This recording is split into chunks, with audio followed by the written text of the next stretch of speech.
ॐ सहनाववतु सहनौ भुनक्तु सह वीर्यं करवावहै नावधीतमस्तु मा विद्विषावहै।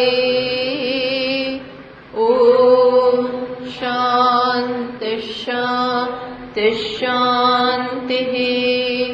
श्रुतिस्मृतिपुराणानाम् आलयं करुणालयं नमामि भगवत्पादं शङ्करं लोकशङ्करं शङ्करं शङ्कराचार्यं केशवं बादरायणं सूत्रभाष्यकृतौ वन्दे भगवन्तौ पुनः पुनः। ईश्वरो गुरुरात्मेति विभागिने व्योमवद्व्याप्तदेहाय दक्षिणामूर्तये नमः। सर्ववेदान्तसिद्धान्त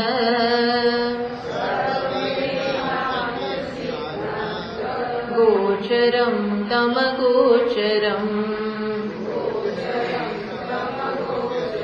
गोविन्दं परमानन्दम् सद्गुरुं प्रणतोऽस्म्यहम्।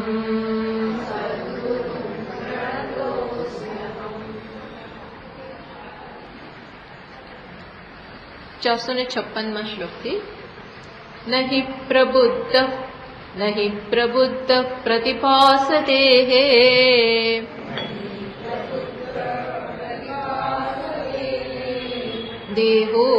देहोपयोगिन्यपि च प्रपञ्चे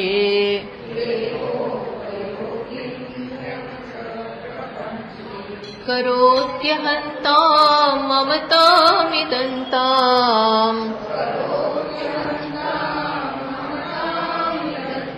किन्तु स्वयं तिष्ठति जागरेण न तस्य मिथ्यार्थसमर्थनेच्छा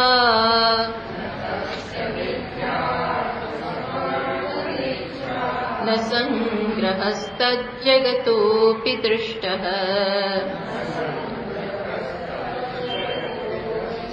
तत्रानुवृत्ते यदि चेन्मृषार्थे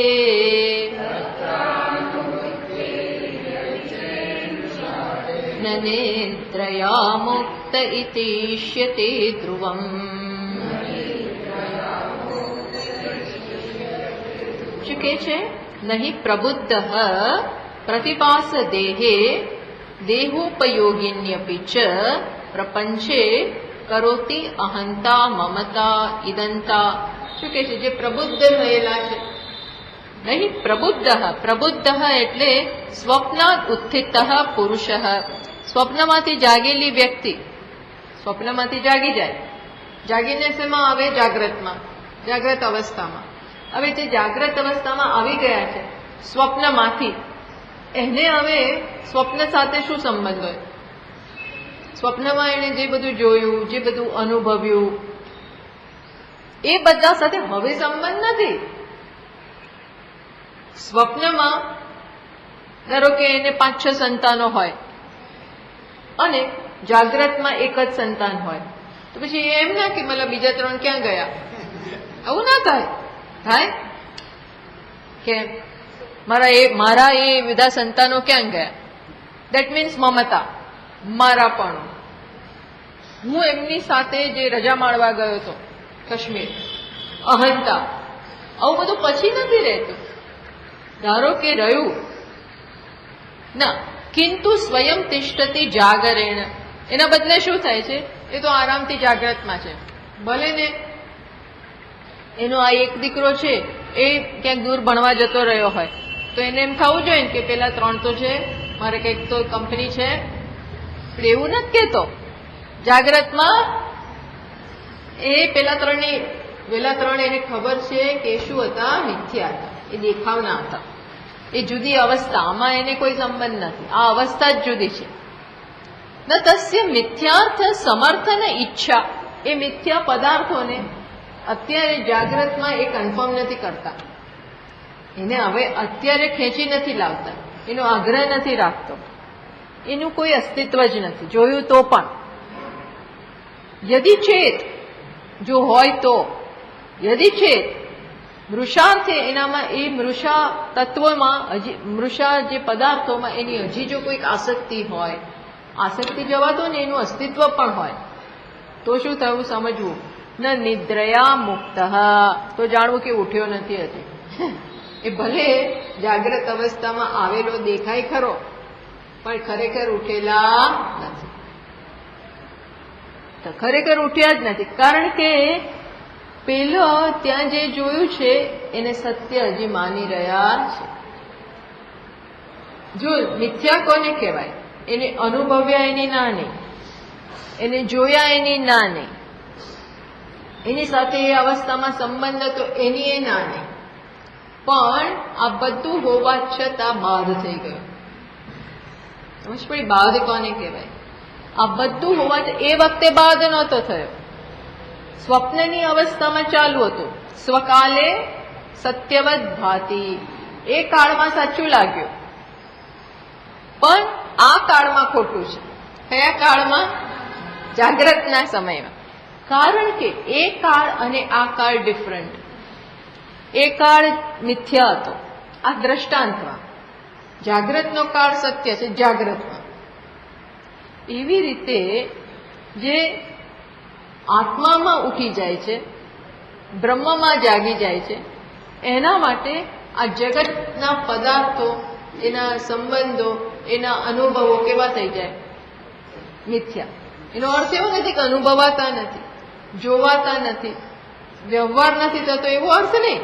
મિથ્યા એટલે શું? એ બધું થાય, વ્યવહાર થાય, અનુ પણ ભવાય, ઇવન આપણને પાણીની પીએ તો તરસ છીપાય, એ ઉપયોગી પણ છે, છતાં સત્ય. ક્યારે? તમે બીજામાં જાગો ત્યારે. એમને એમ નહીં, બીજામાં જાગ્યા એટલે શેમાં જાગવાનું? આમાં પારમાર્થિક સત્તા. હવે કઈ સત્તામાં જાગવાનું છે? પારમાર્થિક સત્તા. સ્વપ્ન જાગ્રતમાં મિથ્યા થઈ જાય, પણ સ્વપ્ન અને જાગ્રત બંને ક્યાં મિથ્યા થઈ જાય? પારમાર્થિક સત્તા. માત્ર સ્વપ્ન ને જાગ્રત ને, ઇવન સુષુપ્તિ, ભલે સુષુપ્તિનો કઈ ત્યાં બીજો કોઈ અનુભવ નથી એટલે એક કન્ટેન્શન નથી બનતું, પણ સ્વપ્ન અને જાગ્રત બંને ક્યાં મિથ્યા થઈ જાય છે? પારમાર્થિક સત્તા. મિથ્યા થઈ જાય છે એટલે શું દેખાતા નથી? ના, બધું અનુભવાય છે, અત્યારે બધું અનુભવાય છે. ઇનફેક્ટ આ મિથ્યામાં જ આ સ્વાધ્યાય થાય છે, મિથ્યામાં જ આ જ્ઞાન અપાય છે. તો તમે કહેશો મિથ્યા જ્ઞાન, અને કોણ? આને સાચું નહીં માનવાનું, મિથ્યા. અરે આ મિથ્યા જ્ઞાન જ ઉપયોગી છે, ભલે ને મિથ્યાના લેવલે છે, સત્તા મિથ્યા છે, છતાં પણ એ ઉઠાડે છે. સમજ પડી હું શું કહું છું? આપણને જગાડે છે કોણ? પારમાર્થિક સત્તામાં કોઈ કહેવા નથી આવતું તત્વમસી, તે તો બીજું છે જ નહીં. જગાડે છે ક્યાં? મિથ્યામાં. એટલે જો મિથ્યાનો ઉપયોગ બહુ છે, છતાં સત્ય નથી.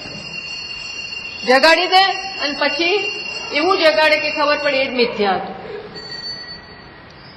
જેમ સ્વપ્નમાં છે ને, સ્વપ્નમાં કૂતરું પાછળ પડે અને બટકું ભરી જાય, અને એવું આવે છે, એવો જે બીજો ગ્રંથનું નામ હું ભૂલી ગઈ, એમાં એવું જ થાય છે, શિયાળ બટકું ભરી ગયો ત્યાં. તો એટલી વેદના થઈ અને દવા માટે ફરે છે ચારે બાજુ, કોઈ દવા નથી કરવા તૈયાર, કારણ કે એની પાસે પૈસા જ નહોતા. પૈસા પહેલા આપો, પછી જ અમે દવા કરી. વૈદ્ય પાસે ગયો ભરથું, તો એ કંઈક પૈસા આપતો જ દવા કરો. તો પેલો પાસે પૈસા નહીં, કારણ કે સ્વપ્નમાં એ ભિખારી. કેવું જે હશે, પૈસા જ નહોતા. પછી એટલી વેદના થઈ કે ચીઝ પાડીને ઉભો થઈ ગયો. એ ચીઝ પાડીને ઉભો થયા ને ત્યારે જાગ્રત, સમજ પડે, એ જાગ્રત. એટલે વેદના બધું એને જગાડી દીધું. એ શિયાળે એને જગાડી દીધું છતાં એ સાચો નહોતો. સમજ પડી? આ છે. એટલે કે છે જો હજી આપણા માટે હવે ક્યાં ગયું શિયાળ, હવે બંધ કરો બધા કિલ્લાને બરોબર બંધ કરી દો, ક્યાંયથી કોઈ આવવું ના જોઈએ એવું કે, ધારો કે ઓર્ડરો આપે ક્યાંયથી શિયાળ આવવું ના જોઈએ જાગ્રતમાં આવીને, તો આપણે શું સમજ, ભાઈ હજી તમે જાગ્યા નથી. કયું શિયાળ, કયો વાઘ, આપણને કોઈ ગાંડા જ ગણે. એમ અહીંયા એ કહે છે કે જો આ બધી વસ્તુઓ મિથ્યા ન થઈ હોય, અરે સત્યતા એને અપાતી હોય, તો સમજવું ન નિદ્રયા મુક્ત, નિદ્રામાંથી હજી જાગ્યા નથી. સમજ પડી? સંસાર કોને કહેવાય? સંસાર આને કહેવાય કે હજી આપણે મિથ્યા જગતને સાચું માનીએ. સાચું માનવું એટલે બીજું કઈ નહીં, એનું સ્પર્શ થાય. પ્રિયા પ્રિયે સ્પૃશતઃ શું થાય? નહ પ્રજાપતિ ઇન્દ્રને કહે છે, ભગવાન નહ વૈ સશરીરસ્ય નહ વૈ અશરીરસ્ય પ્રિયા પ્રિયઃ અપહતિ અસ્તિ, નહ વૈ અશરીરસ્ય પ્રિયા પ્રિયે સ્પૃશતઃ સશરીરસ્ય અપહતિ નાસ્તિ. જે અશરીરી છે, અશરીરી એટલે શું? શરીર તો છે પણ જે શરીર સાથે તાદાત્મ્ય કરતા નથી. શરીર હોવા છતાં જે અશરીરી હોય, શરીર હોય તો હું અશરીરી કેવી રીતે કહેવાય? શરીરનો અભાવ ક્યાંથી કહેવાય? શરીરનો અભાવ કયા સ્તરે? સમજમાં. શરીર ભાઈ એના સ્થાને છે. હું કોણ છું? આત્મા છું. શરીર હોવા છતાં જે શરીરને અહમમાં જોડી દેતા નથી. જેની આવી સમજ છે એને પ્રિય અપ્રિય, માન અપમાન, અનુકૂળ પ્રતિકૂળ આ કોઈ સ્પર્શતું નથી. એટલે શું? શરીરને તો બધી ગરમી થાય અને પંખાઈ કરવા પડે, પણ એ શરીરને મને નહીં. સમજ પડી? જે જોડાઈ ગયા તો ખલાસ, જે ભિન્ન છે એને ભિન્ન જ રાખો. અને જ્યાં સુધી શરીર સાથે, શરીર એટલે જગત, પણ શરીર સાથે તાદાત્મ્ય છે તો પ્રિય અપ્રિય જતાય નથી, કદાપી જાય જ નહીં. ન અપહતિ અસ્તિ, એ જાય જ નહીં. કેમ? એક વસ્તુ સમજી લો, જેને સાચું માનતા હોય એ મગજમાંથી જાય નહીં. જે મિથ્યા હોય એ જતું રહે. આ સાચું દાડમ હોય તો તરત એમ થાય કેટલું મોંઘું અત્યારે દાડમ મળે છે અને ફેંકાય, બહુ કામ આવે. અને મિથ્યા હોય તો આવા 50 દાડમ પડ્યા હોય તો એ આપણને કઈ થાય. સમજ પડી? એવું છે. હવે કે છે 458માં, હવે આગલા 2 શ્લોકોમાં તો આપણને દ્રષ્ટાંત આપ્યો. હવે શું બતાવે? દાર્ષ્ટાંત. એ દ્રષ્ટાંતથી જે સમજાવવામાં આવે એને કહેવાય દાર્ષ્ટાંત. તો હવે 400 આપણે તો કહી દીધું, પણ હવે ગ્રંથકાર હવે કહે છે તદ્વત પરે બ્રહ્મણિ વર્તમાનઃ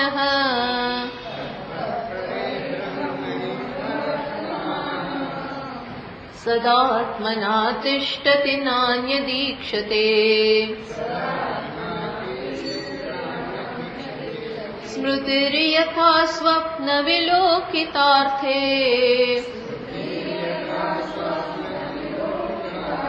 તથાવિધ પ્રાશન મોચનાદો. શું કે છે?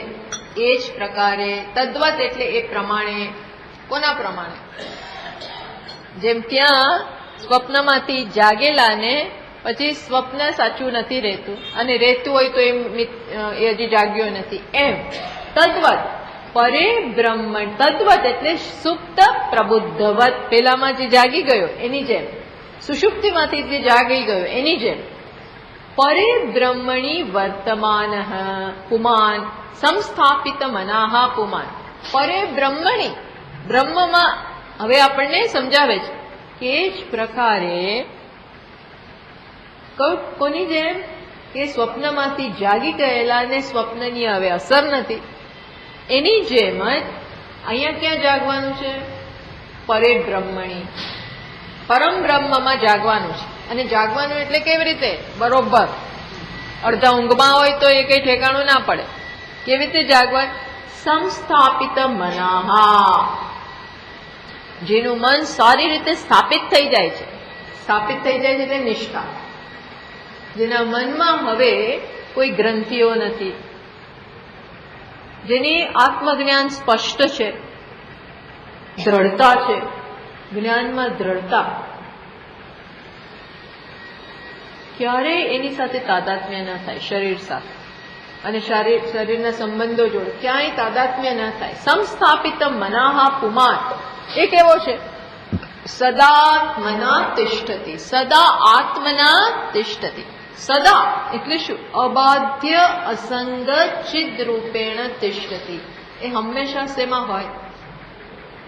એટલે આંખો બંધ કરીને બેઠા હોય એવું નહીં, એવું બેઠા હોય અને ન પણ બેઠા હોય, પણ અંદરથી એની સમજમાં એ શેમાં છે? સત્યમાં.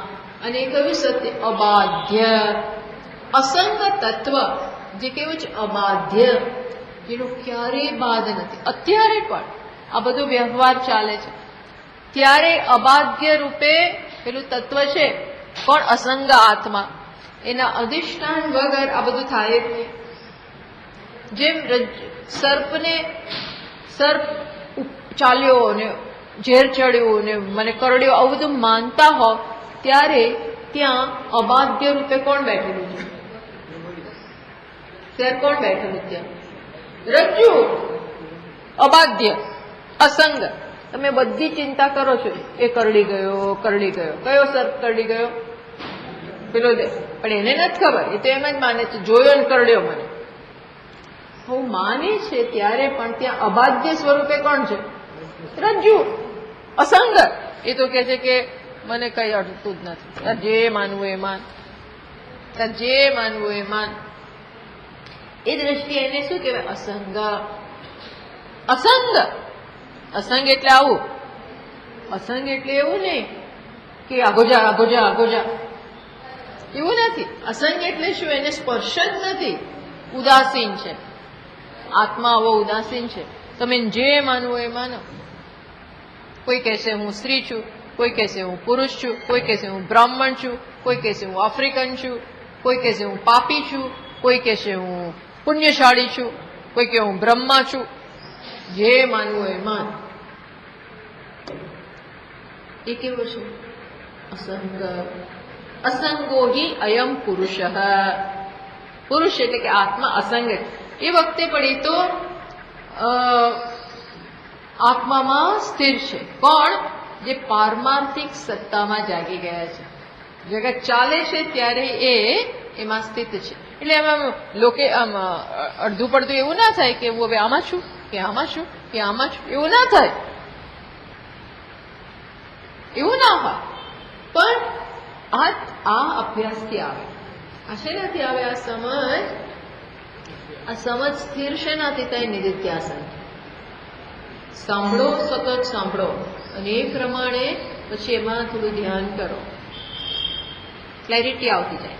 શ્રવણની જ વધારે ક્લેરિટી મનનમાં, અને મનનથી એને આત્મસાત કરો ત્યારે કામ પૂરું થાય. કામ પૂરું થાય. એટલે આ બધું કરીને જે આત્મામાં સદા આત્મના તિષ્ઠતિ, હંમેશા આત્મામાં સ્થિર છે, એને શું છે? અન્યત ન ઈક્ષતે. અન્યદ ન ઈક્ષતે પહેલી લાઈનમાં છે ને, અન્યદ ન અન્યદ ઈક્ષતે. અન્યદ ન ઈક્ષતે એટલે શું? અન્યસ્ય અસત્વાત. એના માટે અન્ય છે જ નહીં. મોટી વસ્તુ થઈ ગઈ. હતી થઈ ગઈ એમ પણ ના કહેવાય. મોટી સમજ એને છે શું છે? બીજું નથી. કોના માટે નથી? જેને આ સમજ છે એના માટે. નહીં તો બીજાને તો જે બીજા કેટલા છે, કેટલા કરોડ માણસો છે આ પૃથ્વી પર, ભાર થઈ ગયો છે, કેટલા કરોડો ને અબજો માણસો છે. તો તમે કેવું છો બીજું જ નથી, બીજું નથી. સૂર્યના કેટલાય પ્રતિબિંબો પડતા હોય, જેટલા પાત્ર એટલા પ્રતિબિંબ, હે ને? સૂર્યના પ્રતિબિંબ જેટલા પાત્ર એટલા પ્રતિબિંબ. સૂર્ય કેટલો? એમ આત્માના અનેક પ્રતિબિંબો, જેટલી ઉપાધિ એટલા પ્રતિબિંબ. ઉપાધિમાં માત્ર મનુષ્યની જ ઉપાધિ નહીં, જીવ જંતુ પક્ષી, અરે કેટલા બેક્ટેરિયા વાયરસ ને નીચે દરિયામાં ઉપર દેવલોકમાં પેલા લોકમાં અસંખ્ય બધી યોનિઓ છે, અસંખ્ય. કોઈ વાયુવાળી યોની ને કોઈ પાલી યોની ને પેલું આ ભૂત પલિતા બધું એમાં આવી જાય. ભલે આપણે ના માનીએ પણ હોય, જે જ્યાં હોય એની જુદી ઉપાધિ, આવી ના હોય જુદી પ્રકારની ઉપાધિ. એટલા દેખાય, પણ આ જ્ઞાનીને શું સ્પષ્ટતા છે? અન્ય ઈક્ષતે, બીજું નથી. આવું ક્યાંથી લઈ આવ્યા તમે? આવી કઈ આટલું અમારે આટલા દેખાય છે ને તમે આ એકની વાત કરો છો? તો કે નાન્યત યત્ર નાન્યત પશ્યતિ ઇત્યાદિ શ્રુતે. છાંદોગ્ય કે છે યત્ર નાન્યત પશ્યતિ. યત્ર એટલે યસ્મિન કાલે, જે સમયે, અથવા તો જ્યાં રહીને એટલે ક્યાં રહીને? આત્મામાં. આત્માની દ્રષ્ટિએ બીજા નથી, પ્રતીતિની દ્રષ્ટિએ તો છે. પ્રતીતિની દ્રષ્ટિએ અનેક છે. પાણીમાં જુઓ તો અનેક પ્રતિબિંબ, સૂર્ય તરફ જુઓ તો એક જ. પાણીમાં જુઓ તો અનેક દેખાય, તો એને કહેવાય પ્રતિ. દેખાય છે ને તમે જુઠ્ઠી ના ઠેરવી શકો. દેખાય છે ને ભાઈ, બધી 50 ડોલ હોય કે કરોડો ડોલ હોય તો કરોડ પ્રતિબિંબ પડે છે. તમે ના કેવી રીતે પાડી શકો? ત્યાં જોઈશ તો એવું લાગશે. અમે ના નથી પાડતા, પણ તું વાસ્તવિકતા જો, એક જ પડી. એ જયારે કે છે યત્ર નાન્યત પશ્યતિ, આ અનેક દેખાતા હોવા છતાં જે કોન્ફિડન્ટલી કે છે બીજું નથી. આ જીવનમાં થવું જોઈએ. આ તો આપણું આ નોલેજ ઉતારવું એટલે આ હોય, પણ આ રીતે જોતા જવું એ કોઈ બીજું નથી. ખરી સુવાસ ત્યારે આવે, ખરો લાભ પણ ત્યારે જ થાય. હા, ખરો લાભ ત્યારે થાય. આ વાંચીને બહુ લાભ છે, સમજીને બહુ લાભ છે, બહુ લાભ છે, ના નથી. બહુ આપણે મનમાં શાંતિ રહે, પણ એ શાંતિ વધતી જાય. ક્યારે વધતી જાય? જ્યારે સમજ પડે. શું સમજ પડે? દ્રષ્ટિ, પ્રતીતિ છતાં દ્રષ્ટિમાં એક, પ્રતીતિ અનેકની દ્રષ્ટિ એક. આમાં કઈ જાજુ સમજવાનું નથી, બસ આટલું જ છે. સમજવાનું એટલે બુદ્ધિમાં અનેકપણું જતું રહે, દેખાવા છતાં એ જતું રહે. અને એ છે ને, એ બહુ અંદરથી દરેક વખતે બીજું જેવું લાગે ને, એને આપણે કાઢતા જઈએ. એટલે આમ આચરણમાં કદાચ બીજાને ખબર ના પડે, કારણ કે આ તો આપણી દ્રષ્ટિ છે, આ તો આપણી આંતરિક દ્રષ્ટિ છે. એ બીજાને કદાચ ખબર ના પડે કે આ કઈ દ્રષ્ટિથી આ બોલ્યો, પણ એને ખબર હોય કે હું મારી સાથે જ વ્યવહાર કરું છું. આ બીજું જે દેખાય છે એ હું જ છું. હું એટલે આ મારું પ્રતિબિંબ, આ મારું પ્રતિબિંબ, આ મારું પ્રતિબિંબ. સૂર્યને ઉપરથી એવું લાગે, શું લાગે? આઈ હું. એ તો હશે આ જોઈને. અનેક પ્રતિબિંબ જોઈને સૂર્ય મજા કરે. આ બે અંદર આ બે પ્રતિબિંબ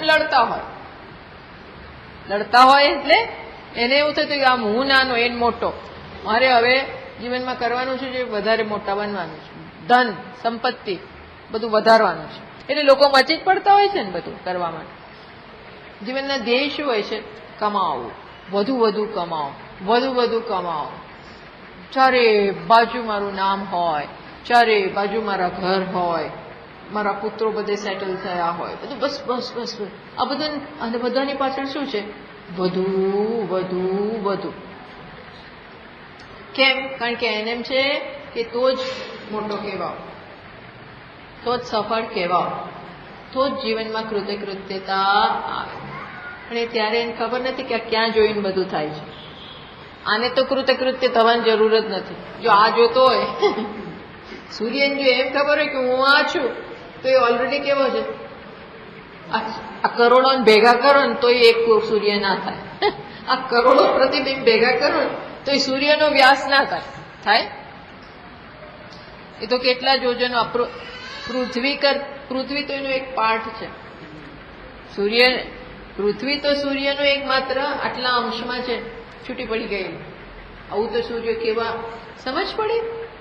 એ દ્રષ્ટિએ નાન્યત પશ્યતિ યત્ર ત્વસ્ય સર્વમ આત્મૈવ અભૂત તત્ કેન કમ પશ્યેત. કે છે જ્યારે જે જ્ઞાની માટે બધું આત્મા બની ગયું, આવી દ્રષ્ટિ એની આવી ગઈ, બધું હું જ છું, ત્યારે કોને જોવે? જોવે છતાં નથી જોતો.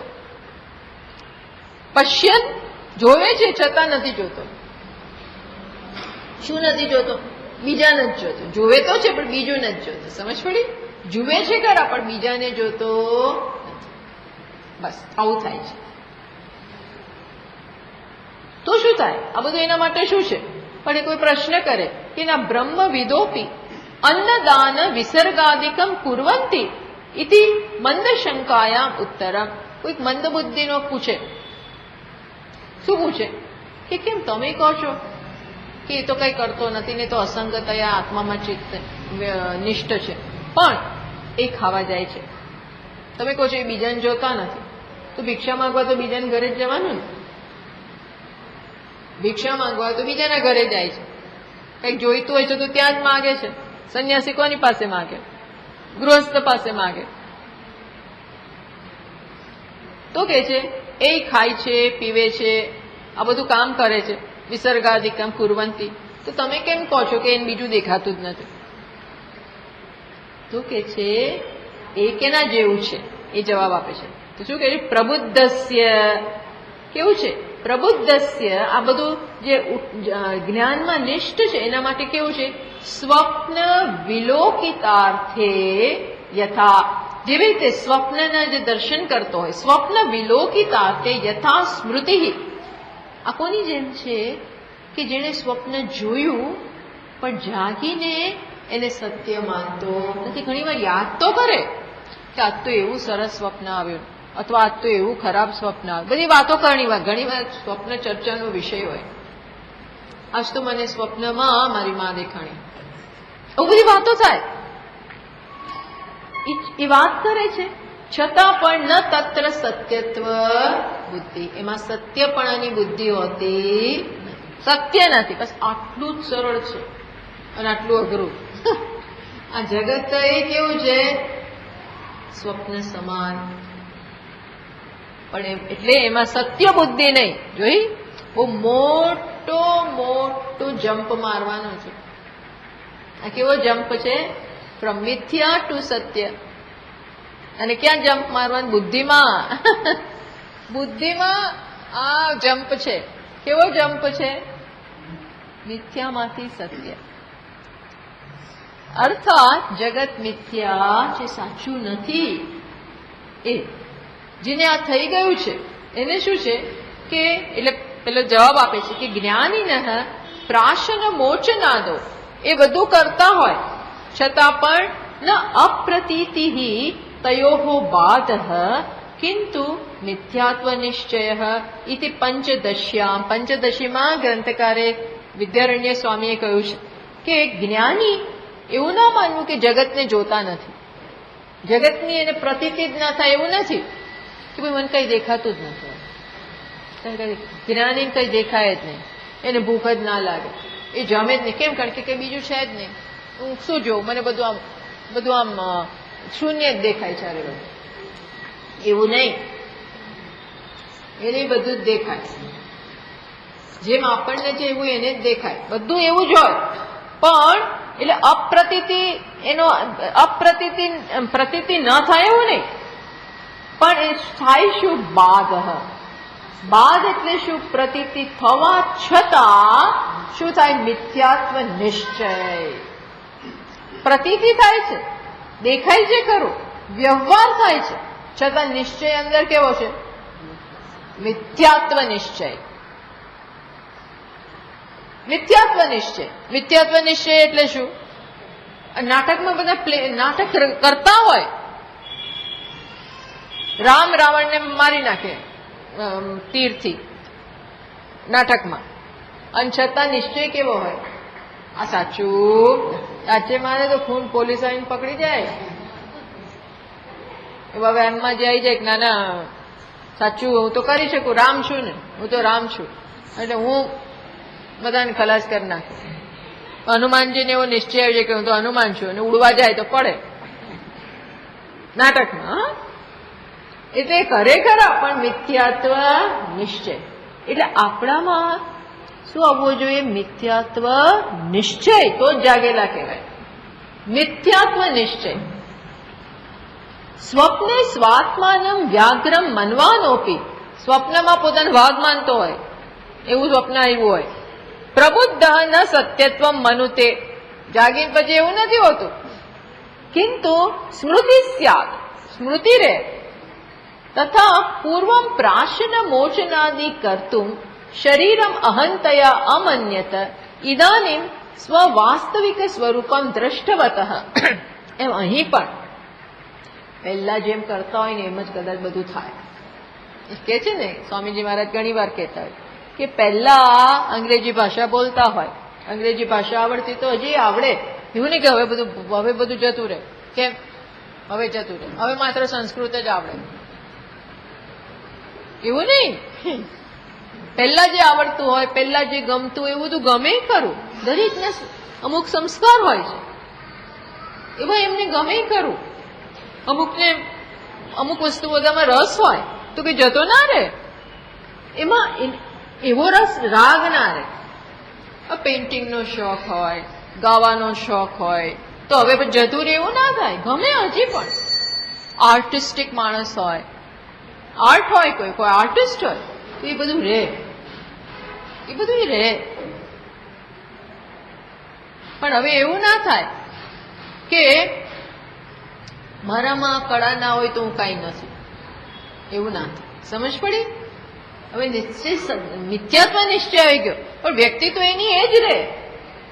પેલા સરસ સુઘડ હોય, આમ બરોબર હોય તો બધું રહે. હવે લગર વગર થઈ જાય એવું નહીં, જ્ઞાન થયા પછી લગર વગર એવું જરૂરી નથી, જરૂરી નથી. એવા હોય તો એવા જ રહે, એવા હોય તો એવા ને એવા જ રહે, એવું રહે. પણ અગત્યનું શું? અંદર શું છે? અંદર શું? સમજ શું છે? હા, એટલે કે છે શરીરમ અહંતયા ઇદાનીમ સ્વ વાસ્તવિક સ્વરૂપમ દ્રષ્ટવતઃ. હવે વાસ્તવિક સ્વરૂપનું આ તો માત્ર બહારનો દેખાવ છે, હું એ નથી, વેશ છે. અહંતમ વિના, અહમ ભાવ વગર પ્રાશનાદિ કર્તૃમ, બધું ખાય પીવે જે પણ કરવાનું એ બધું કરતા હોય, બસ એ જ્ઞાન કહેવાય. એ કીધું. હવે આગળ કે છે આત્મન પ્રારબ્ધમ કર્મ નાસ્તિ ઇતિ અંશમ યુક્ત્યા સમર્થયતિ. છેલ્લે એ પ્રકારનો નિર્ણય આવે ને કે જ્ઞાનીને પોતાની દ્રષ્ટિએ પ્રારબ્ધ નથી, બીજાની દ્રષ્ટિએ ખરું, પણ જે જ્ઞાન છે, જીવન મુક્ત પુરુષ છે, એની પોતાની દ્રષ્ટિએ તો પ્રારબ્ધ નથી. એમ નથી કીધું મારો પ્રારબ્ધ આવું ને મારું, એને મારું શું? હવે ભાઈ આત્માને શું પ્રારબ્ધ? આત્માને કયું કર્મ જ નથી કે પ્રારબ્ધ? પ્રારબ્ધ તો કર્મની ઉપજ છે. હે, પ્રારબ્ધ કેની ઉપજ છે? કર્મનું કાર્ય છે. કર્મ જ આત્મામાં નથી તો કર્મનું કાર્ય આત્મામાં ક્યાંથી આવે? સમજ પડી? જયારે કર્મને જ આત્મા સાથે કોઈ સંબંધ નથી તો પછી કર્મમાંથી જે જન્મ્યું એ પ્રારબ્ધ, પ્રારબ્ધ તો કર્મને કારણે જ આવે છે ને, એની સાથે ક્યાંથી સંબંધ થાય? નથી. આપણે કીધું ભાઈ હું તને ઓળખતો નથી તો તારા પિતાને ક્યાંથી ઓળખવું? મીન્સ એમ અહીંયા કે છે કે પેલો કે છે કે પ્રારબ્ધ તો છે જ ને, તો કે છે ના, આત્મનઃ પ્રારબ્ધમ કર્મ નાસ્તિ. આત્માને પ્રારબ્ધ નથી કારણ કે કર્મ જ નથી.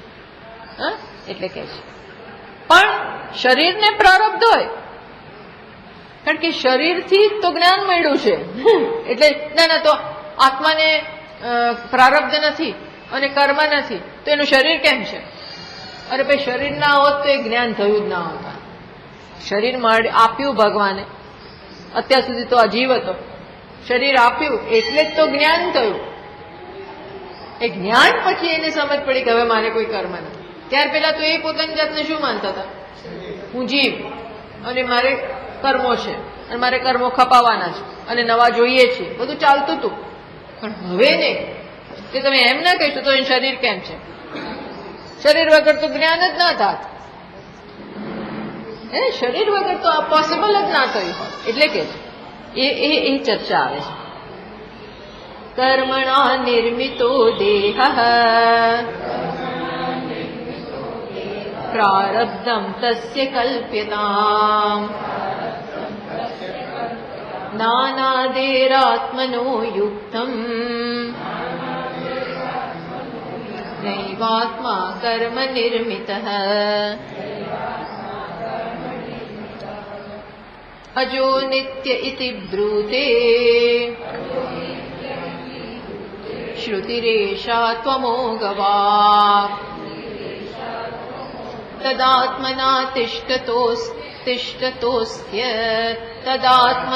તિષ્ઠતોસ્ય કુતઃ પ્રારબ્ધ કલ્પના. તદાત્મના તિષ્ઠતોસ્ય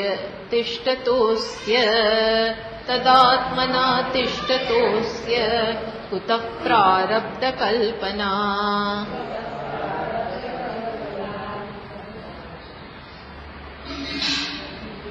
કર્મણા નિર્મિત દેહ પ્રારબ્ધમ તસ્ય કલ્પ્યતામ.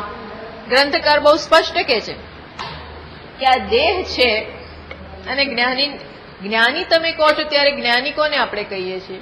ભલે અંદર પણ દેહ વાળો આત્મા ને, એ જ્ઞાની એક વ્યક્તિ છે અને વ્યક્તિ હોય ત્યાં એને દેહ હોય, મન હોય, બુદ્ધિ હોય, પ્રાણ હોય. એને હવે જ્ઞાન છે કે હું આત્મા, પણ આપણે તો એ જ્ઞાનીને જોઈએ છે ને, વ્યક્તિને. વ્યક્તિ દેહ વગરના આત્માને જોઈએ છે તો દેખાય જ નહીં ને.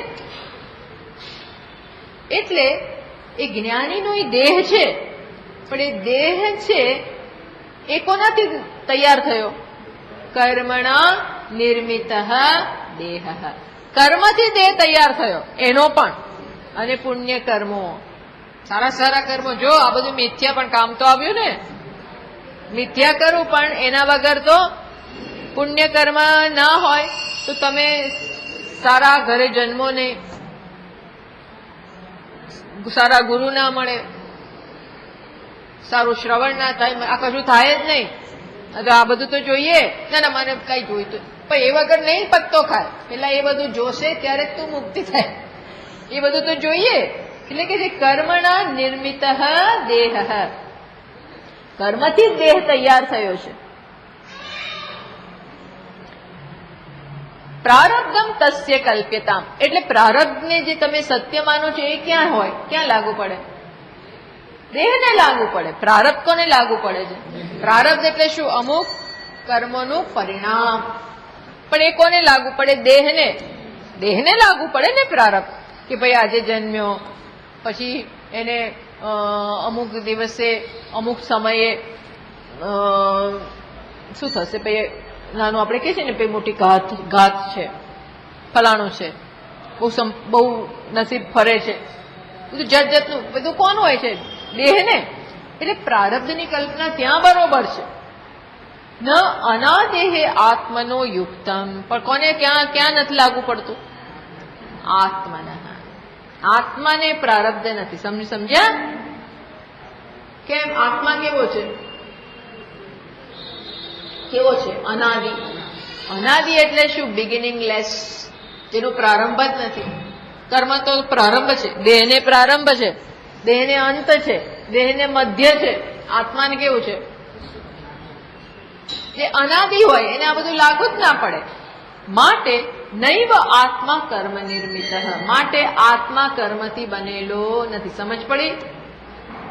આ સમજવાનું, મારે કર્મ નથી, આ દેહને છે.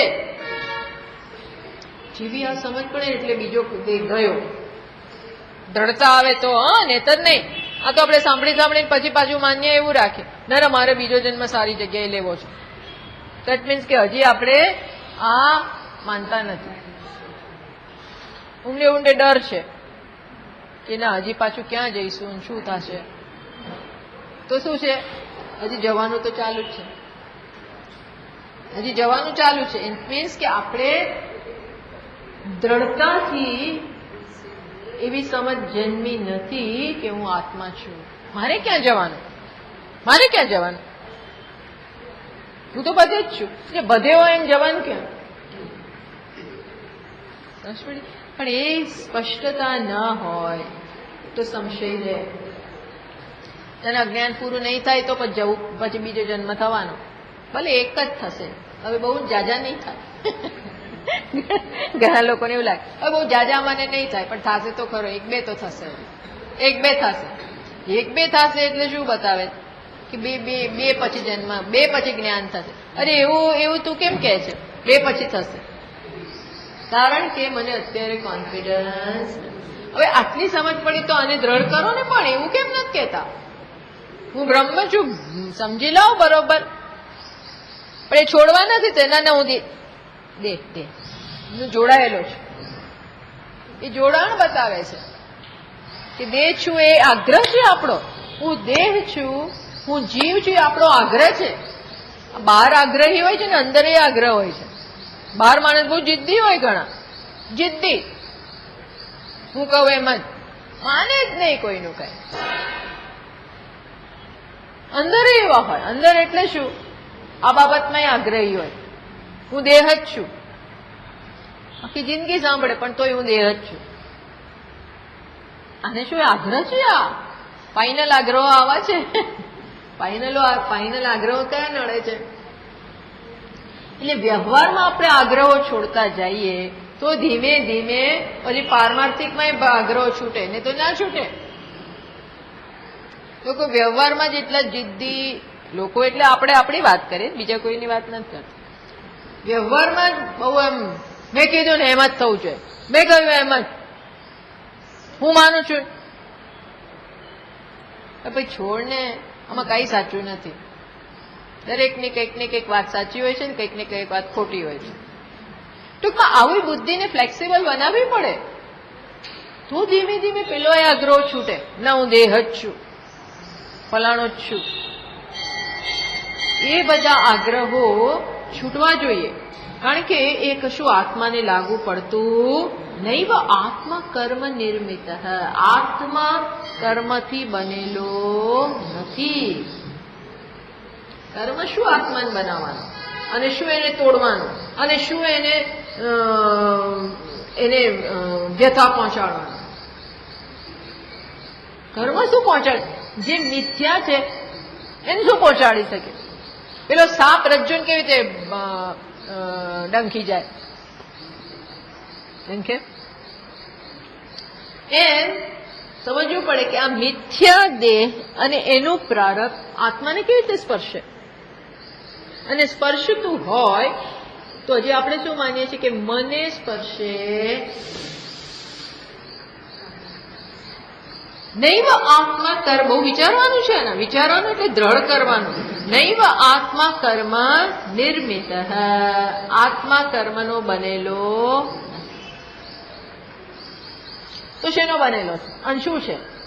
તો કે શ્રુતિ સાંભળો, શ્રુતિ શું કહે છે વિચારો. શું કહે છે? અજો નિત્ય ઇતિ બ્રુતે શ્રુતિ. અજો નિત્ય એ ગીતા નહીં. શ્રુતિ એટલે તો ગીતા ના થાય. શ્રુતિ એટલે શું થાય? ઉપનિષદ. ગીતામાં બી આવું કે છે. તમે કહેશો ગીતામાં કે છે, પણ ગીતા ક્યાંથી લઈ આવી? ગીતા લેવા જવું પડે. ક્યાંથી લેવા જવું પડે? શ્રુતિમાંથી. ભલે ભગવાન આ અમાન્ય રાખે છે, શ્રુતિ એમનામાંથી આવી છે અને સ્મૃતિ એમનામાંથી. પણ એ જયારે ગીતામાં બધું બોલે છે ત્યારે જરા ચેન્જ કરીને બોલે. કેમ? કારણ કે શ્રુતિની બેઠી કોપી ના કરાય. બેઠી કોપી કરાય નહીં, એટલે જરા બદલવું પડે. ભગવાન પોતે રૂલ્સને ફોલો કર્યા. ના ના, હું કરી શકું, બીજા ના કરે તો ચાલે, પણ મારે તો કરવું, હું કરી શકું, મને બધી છૂટ. અરે કોઈ છૂટ બૂટ નહીં. શું કે છે શ્રુતિ? શું કે છે કઠોપનિષદ? જેનો મોટો ભાગ છે શેમાં? ગીતામાં મોટો ભાગ છે. કેમ? કારણ કે બંને મૃત્યુનું, આની મૃત્યુ સાથે સંબંધ, અને કઠોપનિષદ તો મૃત્યુ જ ગુરુ છે. ત્યાં તો ભાઈ, ત્યાં તો ગુરુ જ મૃત્યુ. અને નચિકેતાના પ્રશ્ન એવા જ બધા હતા. અસ્તિ ઇતિ એકે નાયમ અસ્તિ ઇતિ ચેક, આ રહે છે કે નથી રહેતો આત્મા? આવા બધા પ્રશ્નો હતા. ટૂંકમાં એ શ્રુતિ શું કહે છે? અજઃ નિત્યઃ શાશ્વતઃ અયમ પુરાણ ન હન્યતે હન્યમાને શરીરે. આ જે ત્યાં મંત્ર છે, શું કહે છે? અજઃ. કોણ? આત્મા, જે જન્મ્યું જ નથી. એને પ્રારબ્ધ છે એનું, એને પ્રારબ્ધ શું નહોતી ખબર ત્યાં સુધી. જન્મ્યા, મર્યા, આવ્યા, ગયા, ને પેલા જન્મમાં આમ થયું, આ જન્મમાં આમ થયું, એનું પરિણામ છે, પેલા 50 જન્મ પહેલાનું આ પરિણામ છે. આવું બધું, આ બધી વાર્તાઓ પહેલા. પણ હવે શું? અજઃ નિત્ય. આત્મા નિત્ય છે, અજન્મા છે, શાશ્વત છે, પુરાણ છે. ન હન્યતે હન્યમાને શરીરે. શરીરે હન્યમાને, શરીરનું મૃત્યુ થાય, શરીરની ઈજા પહોંચે, શરીર પડી જાય. આત્મા પડતો હા છે.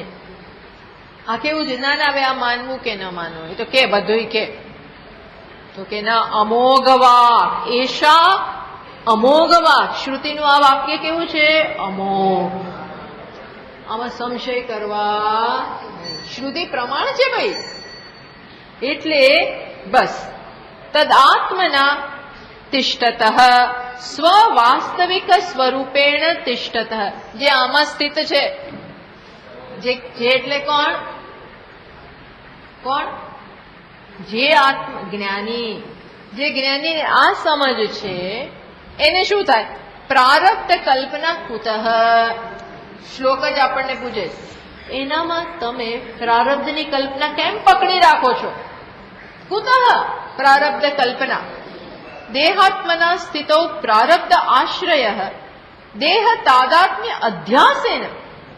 દેહાત્મના સ્થિત, જે દેહને પકડીને બેઠા છે એને પ્રારબ્ધ બરોબર છે, પણ જે દેહ એક અધ્યાસ છે એવું જાણી ગયા, અધ્યારોપિત છે એવું જાણી ગયા, એને હવે કોઈ એની સાથે સંબંધ છે. સમજ પડી? પેલા પારમાર્થિક સત્તા ઉપર આપણને લઈ આવે છે. પારમાર્થિક સત્તા છેલ્લે એ જ સમજવાનું છે કે મને નથી, મને મૃત્યુ નથી, જન્મય નથી. એટલે રમણ મહર્ષિ રમણ મહર્ષિ બરોબર પોતાનામાં જોયું આવું કે દેહ મૃત્યુ પામે છે, ત્યારે હું મૃત્યુ પામતો. કેટલું ડિસ્ટન્સ કરી દીધું ને? ડિસ્ટન્સ, આને જ સાચું ડિસ્ટન્સ કહેવાય, અને આ જ જ્ઞાન કહેવાય. હા, એ અચ્છા. ઓમ પૂર્ણમદ પૂર્ણમિદં પૂર્ણાત પૂર્ણમુદચ્યતે પૂર્ણસ્ય પૂર્ણમાદાય પૂર્ણમેવાવશિષ્યતે. ઓમ શાંતિ શાંતિ શાંતિ. શંકરં શંકરાચાર્યં કેશવં બાદરાયણં सूत्रभाष्यकृतौ वन्दे भगवन्तौ पुनः पुनः. ईश्वरो गुरुरात्मेति मूर्तिभेदविभागिने व्योमवद्व्याप्तदेहाय मूर्तये नमः. ॐ शान्ति शान्ति शान्तिः. हरिः ॐ. श्रीगुरुभ्यो नमः. हरिः ॐ.